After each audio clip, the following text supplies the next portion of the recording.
Wall Street watchers are waiting for what you might call the West Street Biennale, which is tomorrow, the day when Goldman Sachs gives out its partnerships.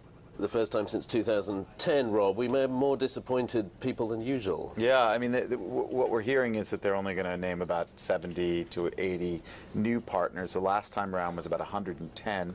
This is one of the smallest batches in a long time, but a lot of it has to do with the shrinking economics on Wall Street. The pie is not getting bigger; it's gotten quite a bit smaller. Yeah. So to make a partnership like that actually robust, to be something that people want to strive for, you want to make sure that the spoils are particularly robust. You've got the other issue, which is that a lot of people, already partners, just don't want to leave. Right. Well, there aren't the opportunities elsewhere there were in the good times. All the stock they've been given over the years just isn't quite worth what they were hoping for when they thought they'd leave.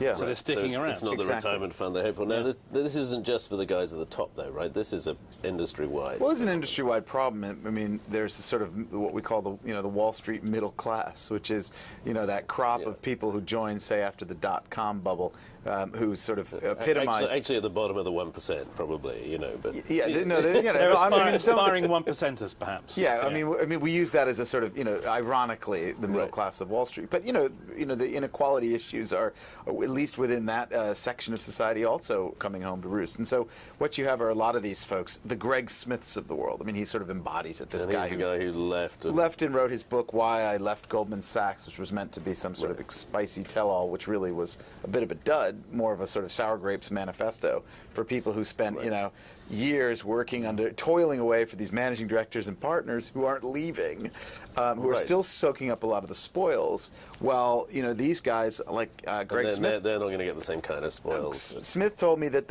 his best year was 06, 07. Which you'd expect. Apart from you wouldn't expect it if you were going to keep moving up. I mean, the problem is these people aren't moving up. Well, they're not moving up, and if anything, the pay is coming down. Well, the pay is a percentage of revenue, which is a pretty crude metric, the one everyone looks at. That has come down a bit. It should, frankly, come down more, we reckon, but at Goldman it's come down, 3-4 percentage points from the bubble. Right. So that's quite meaningful when also your revenue is falling. Well, one thing you can just take, compensation and benefits divided by the number of people at the firm, and you come with a very crude average compensation and benefits per employee.